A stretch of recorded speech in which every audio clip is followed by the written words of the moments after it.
How to verify a YouTube account on a phone. Hello everyone. In this video, I will show you how to verify your YouTube account on your phone. First, go to the Safari or any browsing app on your mobile phone. Now search for YouTube and reach the YouTube website. After that, tap on You provided at the bottom right corner and sign in here.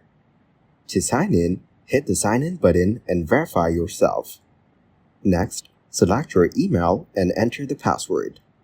Following that, you will sign in YouTube account and go to the home page. Now, you will see the rectangular icon with layers and tap on it. Then, reach the page menu and enable the Request Desktop website. It will show you the screen as you see on PC. Here, tap on your profile shown at the top and go to the YouTube Studio. Add your name and handle and tap on Create Channel. After that, tap on the gear icon to reach the settings.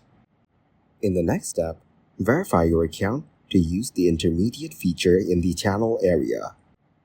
In the end, add your country name and phone number for verification. In this way, you'll be able to verify your YouTube account on your phone. Thank you guys for watching this video. Hope you got some value. Make sure to like the video and subscribe to the channel to get notified of new videos. See you in the next one.